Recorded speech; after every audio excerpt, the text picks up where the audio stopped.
أعوذ بالله من الشيطان الرجيم. بسم الله الرحمن الرحيم.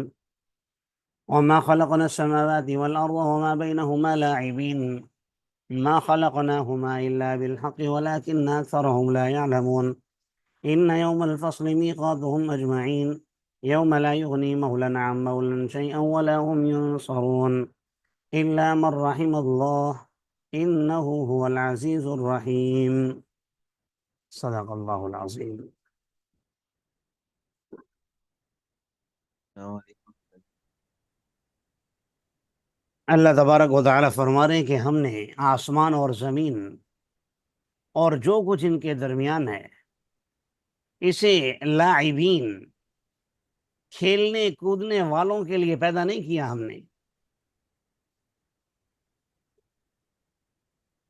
آسمان اور زمین اور جو کچھ ان کے درمیان ہے ان تمام کا مقصد محض کھیل کود نہیں ہے، ٹائم پاس کرنا مقصود نہیں ہے، بلکہ اس کے پیچھے مقاصد ہیں۔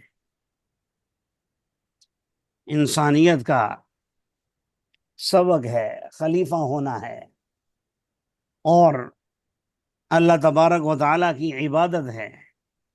لیبلوکم ایکم احسن عملا، آزمائش ہے انسان کی۔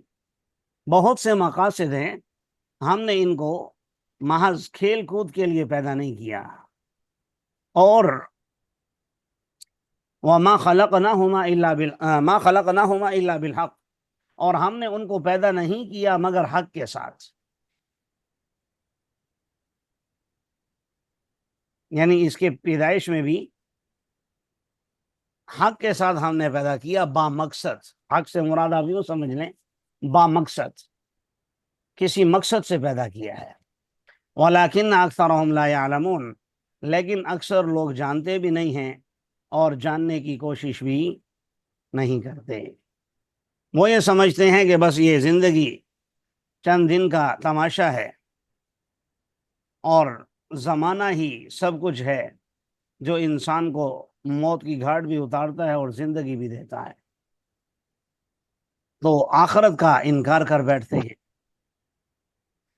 حالانکہ یہ بات بھی اللہ تعالیٰ نے اس لیے فرمائی نا، آخرت کے انکار کی وجہ سے، کہ اگر آخرت کا انکار کر دیا جائے تو اس کا مطلب تو یہ ہوا کہ یہ دنیا اندھیر نگری ہے، یہاں ظالم جابر اور مظلوم، دوست دشمن، اچھا برا سب ایک جیسے ہیں، جب مر جائیں گے تو سب کچھ ختم ہو جائے گا۔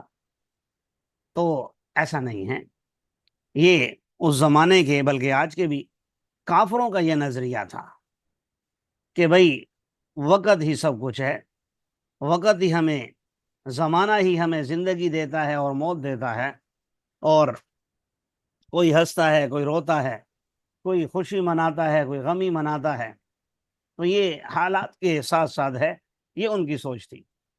اللہ نے فرمایا ایسا نہیں ہے، ان یوم الفصل میقاتہم اجمعین، یقیناً فیصلے کا دن ان کا متعین ہے سب کا، اور وہ ایسا دن ہوگا، اب آخر تک اس کی کچھ منظر کشی کی ہے۔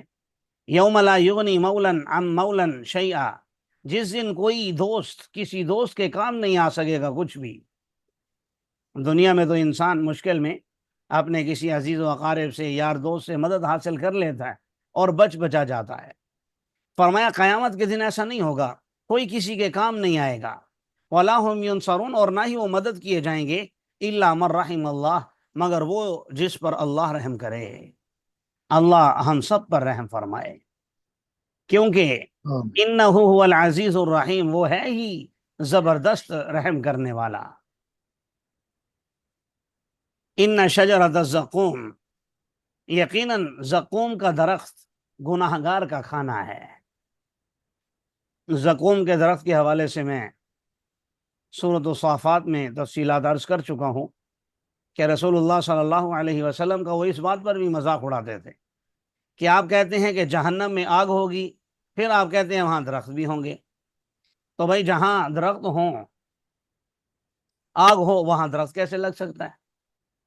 اس لیے پھر آپ کو مجنون بھی کہتے ہیں اس طرح کی باتیں۔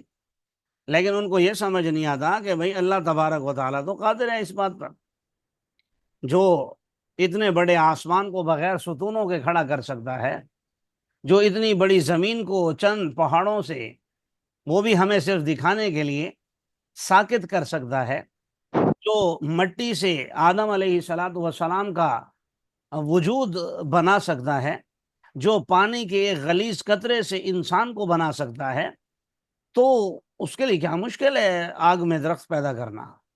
لیکن بہرحال اسی طرح اس کا عبرانی یا سریانی زبان میں ایک معنی اس کا زقوم کا مکھن بھی ہے، تو اس کا بھی مذاق اڑاتے تھے کہ آپ ایک کہتے ہیں کہ وہاں ہمیں سزا ملے گی جہنم میں، اور دوسری طرف آپ کہتے ہیں وہاں مکھن بھی ہوگا۔ چلو، تو اس طرح مذاق اڑاتے تھے۔ تو فرمایا جی یاد رکھو، ان شجرۃ الزقوم، یقیناً زقوم کا درخت، طعام الاثیم، گناہگار کا کھانا ہوگا۔ اور کھانا کیسا ہوگا؟ کالمہل یغلی فی البطون کغلی الحمیم، یہ گلے ہوئے سڑے ہوئے تانبے کی طرح ہوگا، جو پیٹوں میں جوش مارنے لگے گا، ایسے جیسے کھولتا ہوا پانی ہو۔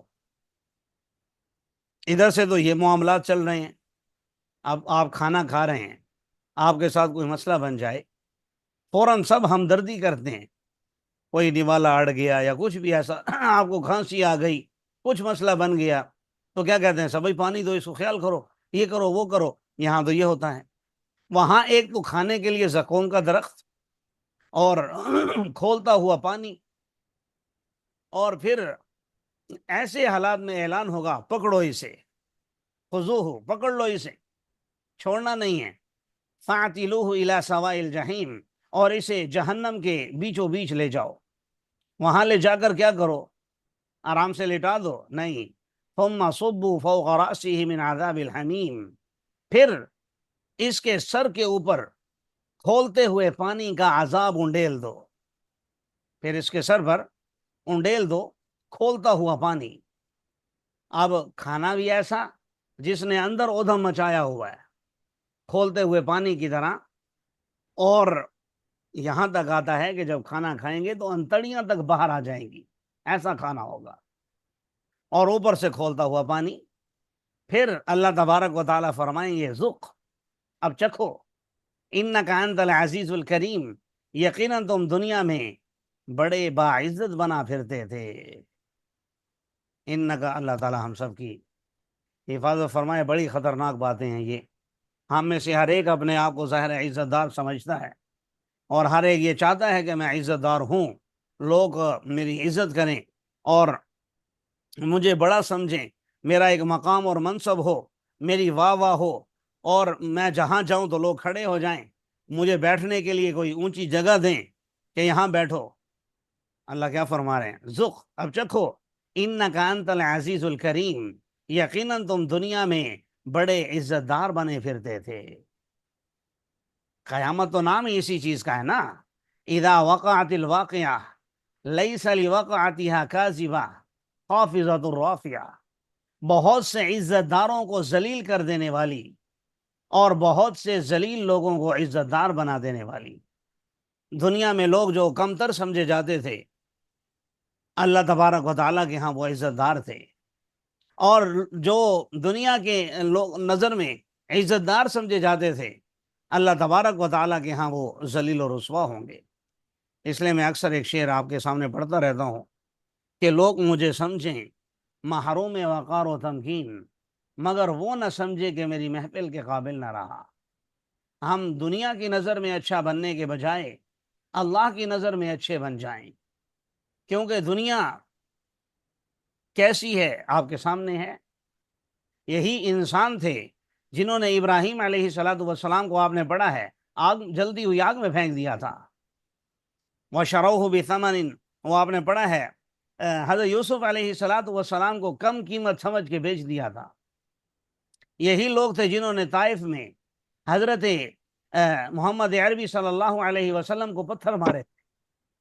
یہی وہ لوگ تھے جنہوں نے احد کے میدان میں رسول اللہ صلی اللہ علیہ وسلم کے دندان مبارک شہید کیے تھے۔ تو میں اور آپ کن چکروں میں پڑے ہوئے ہیں کہ ان لوگوں سے ہمیں عزت چاہیے، اور ان لوگوں سے ہمیں کوئی مال و دولت چاہیے، اس لیے ان سے اچھائی کی توقع چھوڑ دیں، بلکہ اللہ کی نظر میں اچھے بننے کی کوشش کریں۔ جب اللہ تعالیٰ کے ہم محبوب بن جائیں گے تو انشاءاللہ لوگ خود ہی قریب آ جائیں گے، اگر نہ آئیں تو ہمیں اس سے غرض نہیں ہے۔ ذُقْ اِنَّكَ أَنْتَ الْعَزِيزُ الْكَرِيمُ، چکھو، یقیناً تم بہت بڑے عزت دار تھے دنیا میں۔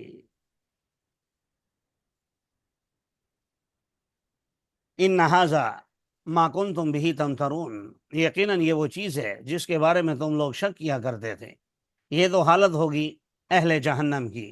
آپ نے قرآن کا اسلوب دیکھ لیا، ماشاءاللہ پورا قرآن پڑھ رہے ہیں، تو جہاں قرآن جنت کا ذکر کرتا ہے تو جہنم کا بھی، اہل جنت کا ذکر کرتا ہے تو اہل جہنم کا بھی، انعام کا ذکر کرتا ہے تو سزا کا بھی، اچھے لوگوں کا ذکر کرتا ہے تو بروں کا بھی۔ تو اب اہل جنت کا اللہ تعالی ہم سب کو ان میں سے بنائے۔ فرمایا یقیناً متقی لوگ امن والے مقام میں ہوں گے، باغات اور چشموں میں ہوں گے۔ یلبسون من سندس و استبرق، اور وہاں وہ باریک اور موٹا ریشم، سندس کہتے ہیں باریک لباس کو، اور استبرق موٹے ریشمی لباس کو۔ یاد رکھنے کے لیے مجھے یاد ہے استادوں نے کلاس میں کہا تھا، وہی بات آپ سے عرض کر دیتا ہوں کہ جس میں موٹا کاف آتا ہے استبرق، یہ موٹا ریشم ہے، یاد رکھنے کے لیے۔ اور سندس لفظ ہی باریک سا ہے، تو یہ باریک ریشمی لباس کو کہتے ہیں۔ تو ریشمی لباس پہن کر متقابلین، آمنے سامنے بیٹھے ہوئے ہوں گے۔ آمنے سامنے بیٹھنے کا مطلب گپ شپ لگا رہے ہوں گے، اور نہیں چکھیں گے اس میں موت مگر پہلی موت۔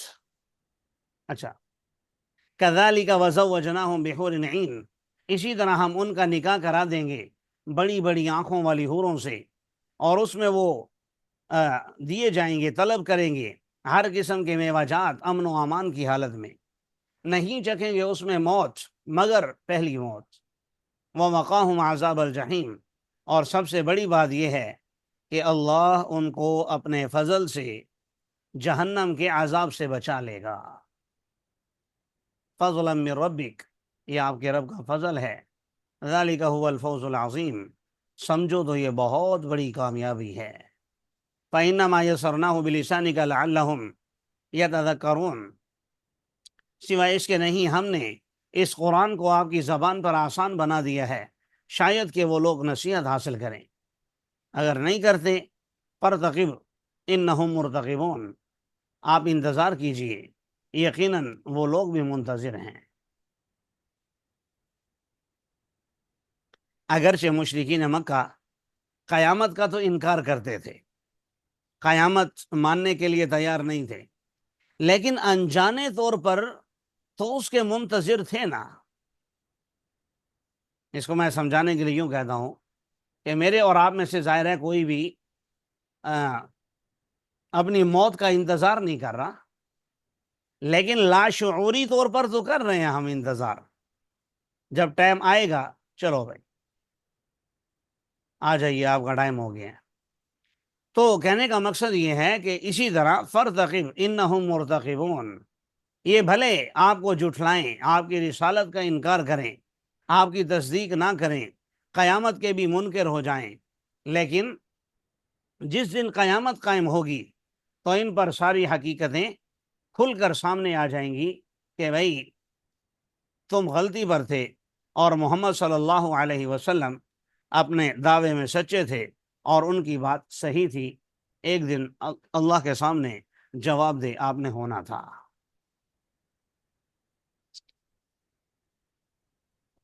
اللہ تعالی ہمیں عمل کرنے کی توفیق عطا فرمائے۔ آمین۔